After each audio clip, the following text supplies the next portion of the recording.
Hello, hello. Happy Wednesday. Happy Wednesday, my beautiful people.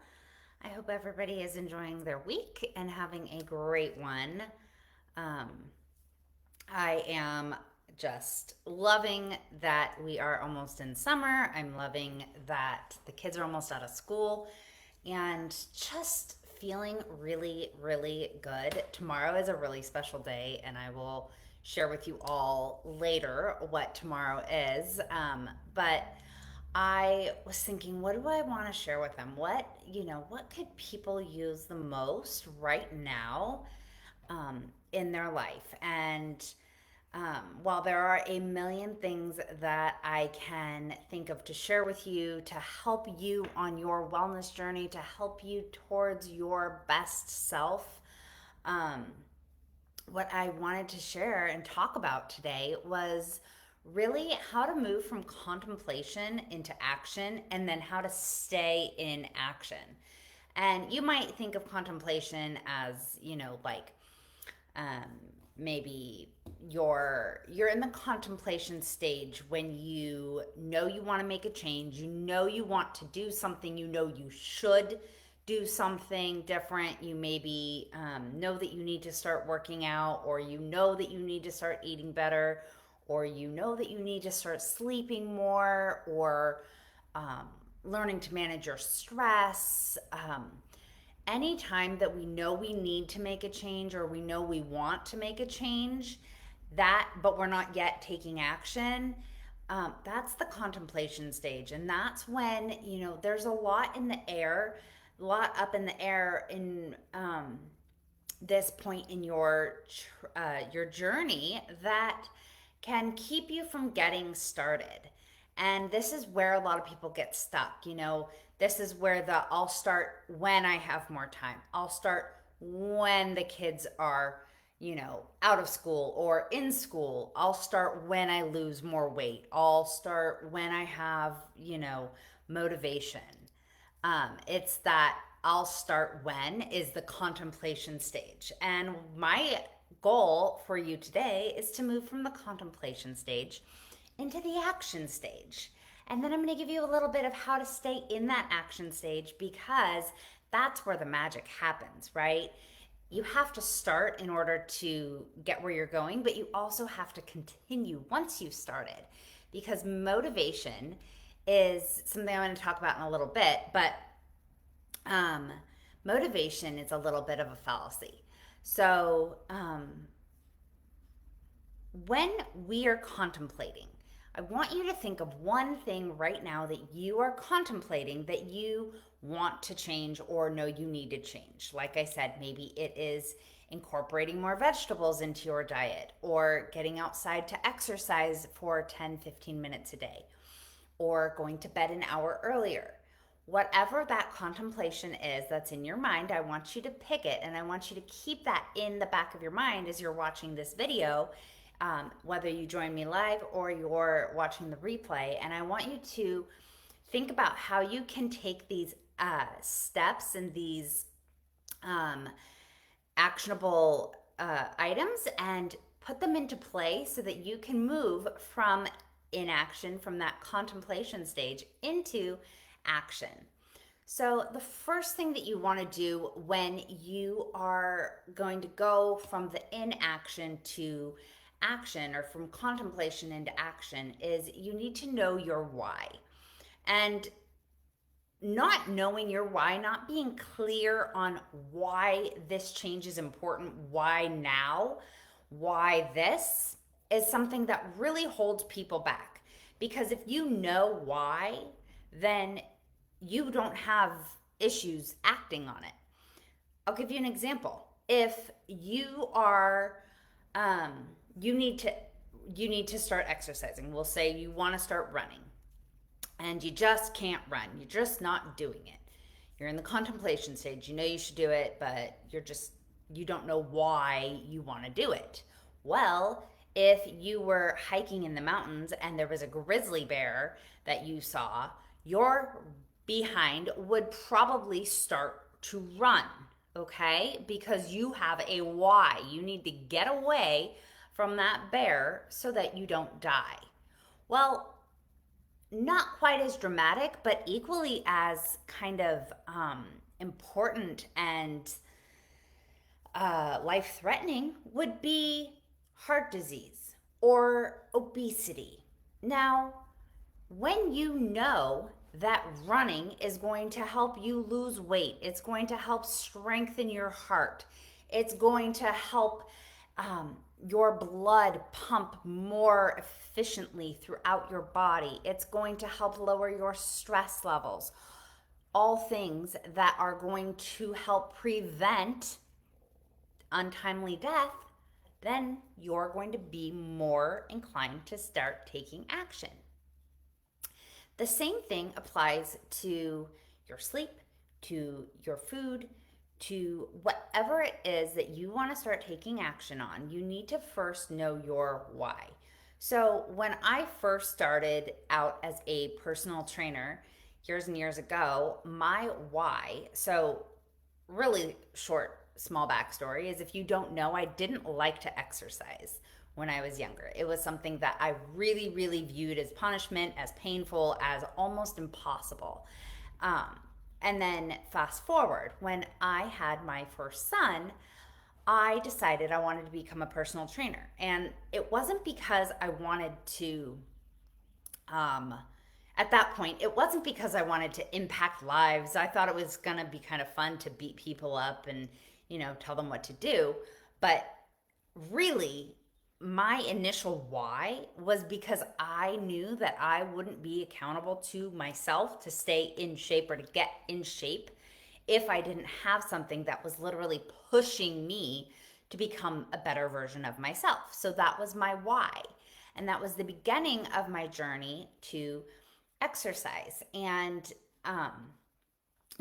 when I decided that I wanted to feel better in my body. So we'll take, for example, when I gave up drinking, I knew that drinking wasn't serving my body, it wasn't serving my life, and it wasn't serving my business, my clients, my family.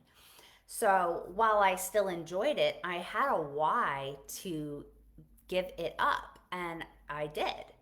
So when you know why you're going to do something, it goes very smoothly from that contemplation into action.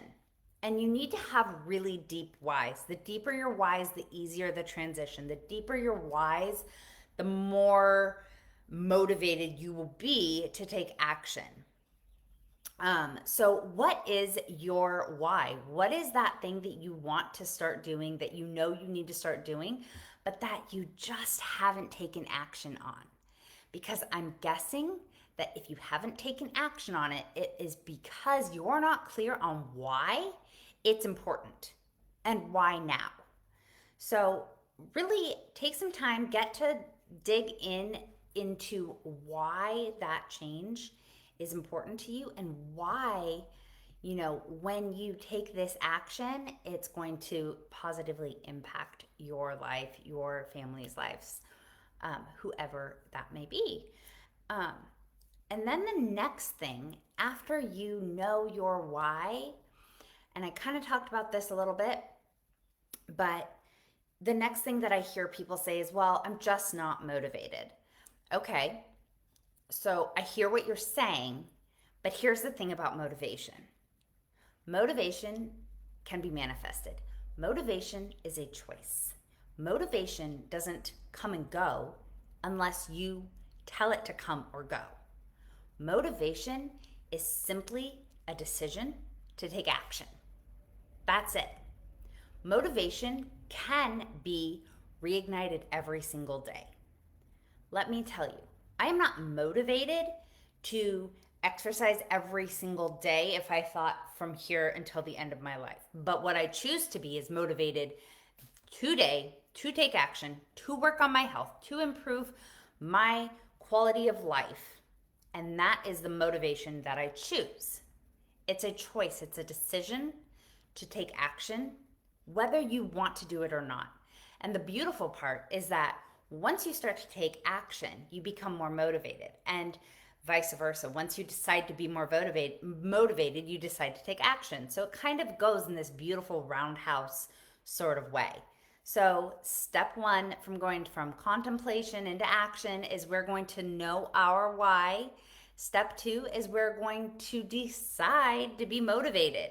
Decide right now that you deserve to take action. You know why it's important to take this action, and now you know why it's important to decide to be motivated.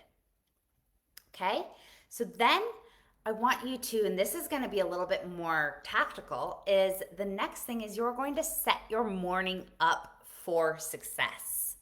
I know it's mind blowing, but if you just go into the day hoping that things happen, they most likely won't. So, how do you set yourself up for success? By starting your morning off right. Well, I was getting a wrap the other day at the spa, and my the esthetician doing the wrap, she said, so we were talking about what I do, and she said, so what's your favorite wellness practice? What is something that you just feel like is really has impacted your life the most? And I said, you know what? Thought about it for a moment, and I said, it's my morning. It is my morning routine, because my morning sets the tone for the day. My morning sets the tone for my energy, for my action, for my choices, and it doesn't happen by chance. It doesn't happen because I just stumble through the day. It happens because I'm very intentional about my morning routine. And so, what my morning routine looks like, and this is mine, this is what works for me. And if you need help working something out that works for you, I would love to chat with you. But what works for me is I get up about an hour before my actual day starts. I get up a full hour before I need to be on Zoom, before I need to be with clients, before my kids need to get up for the day. Whatever it is that is the first thing that is on my schedule, I get up about an hour before that. And what this allows me to do is have coffee in quiet, meditate if I want to, journal if I want to, and read a book. And read something inspirational or educational, or something that is interesting to me, that's going to pour into me to get my juices flowing. I don't get up and get on my phone. I don't get up and get on Instagram or Facebook or checking my email. I give myself an hour minimum to set the intention for the day. I want to be present today. I want to be focused.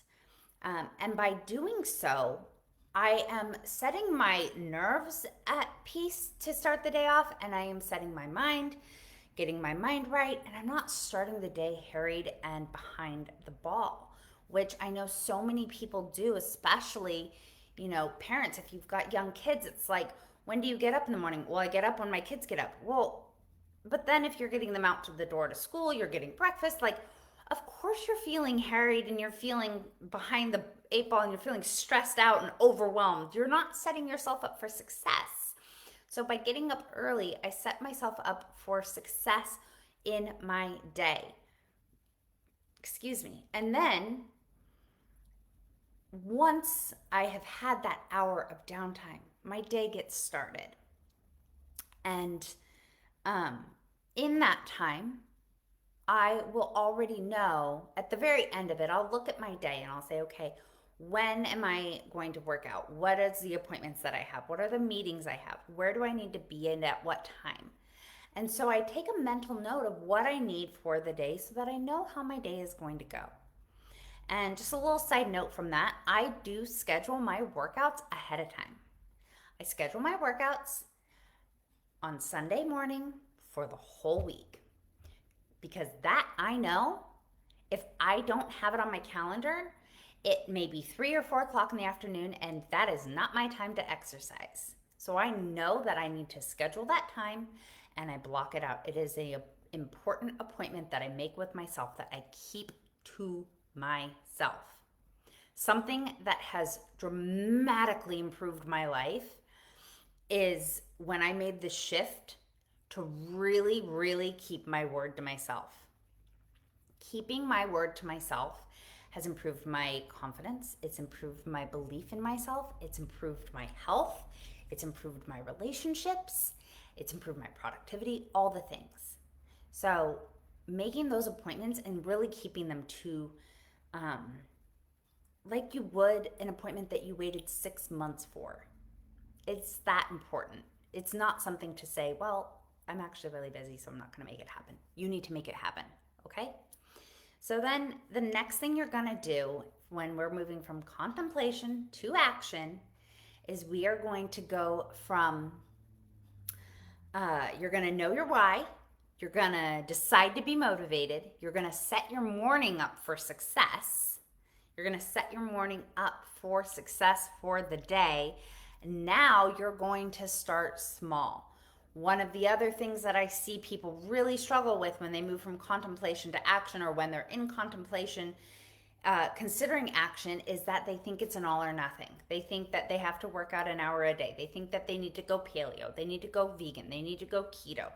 They need to, suddenly go from sleeping 5 hours a night to sleeping 9 hours a night, or, whatever. It is this thought that it's really, really big and that change is going to be really, really hard. And instead, if we can move from making them big and scary into making them manageable, start very small.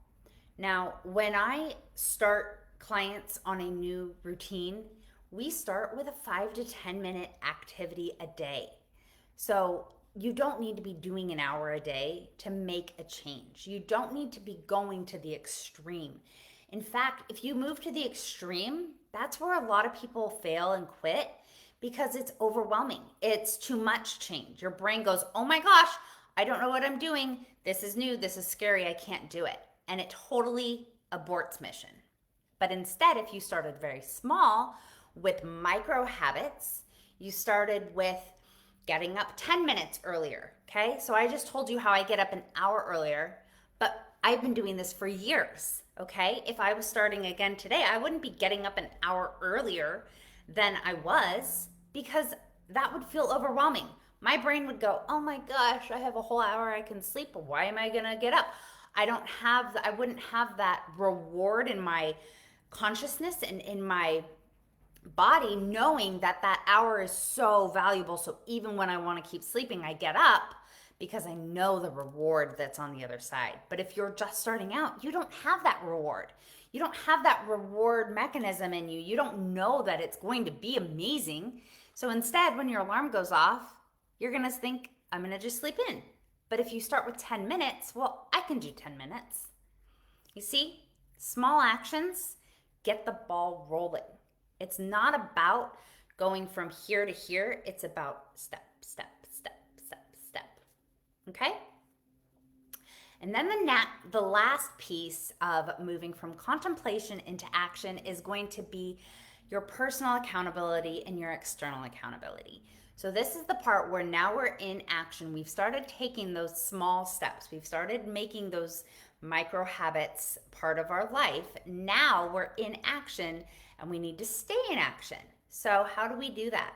Well, the first thing is that you need to be accountable, and accountability it starts with you, because you can lie to somebody, you can be dishonest, you can do whatever you want to call it. Lying sounds kind of icky. I don't like that, but you know what I mean. You can dress something any way you want to when it comes to accountability with an external partner. How's that going? Oh, it's going great. We've all been there. We were all a kid at one time where, we stretched the truth a little bit. So the first person that you need to be accountable with is you, because you are the only one who truly knows, did I give it everything? Did I show up? Did I do my best? And how does that feel? Because when you start to show up for yourself, when you start to keep your word to yourself, you start to improve your confidence, you start to improve your belief in yourself, and you start to actually know that these changes are going to be real and they're going to continue. That's how you get into action and stay into action. And then the second part is that, external accountability is massively important. important and effective in staying in action, right? You're more likely to keep going to the gym if you have a partner that you're going to meet up with. Or you're more likely to, prioritize your sleep if you communicate that and you say, hey, could you just keep me accountable? Or I'll ask my husband, hey, I love, so this is little insight, I love trail mix, and I love trail mix so much that I don't buy it because I will eat the whole bag. Okay, so I'm not perfect over here. I still have my own struggles. That's why I help you with your struggles, because I understand so deeply. So I will say, hey, can you take that trail mix and put it somewhere so I don't know where it is? Because I know that is my weakness. Ask for accountability. Find the accountability through a coach, through a teacher, through a spouse, through a friend, a coworker. You don't have to do it alone, okay? But you have to be first accountable to yourself before you can be accountable to somebody else. So I'm going to recap real quick. We are going to start our contemplation to action by knowing your why. Then you're going to choose and decide to be motivated. You're going to set your morning up for success. You're going to start getting up earlier so that you are not harried and stressed through the day. Then you're going to start small, take microscopic changes, take microscopic habits and choices, and start implementing them little by little. Get that ball rolling, and then you're going to embrace and step into that personal accountability and the external accountability. Okay? You've got this. Let me know what questions you have. Let me know what that choice is, what that thing is that you're going to take and move from contemplation into action. Okay? I will see you soon.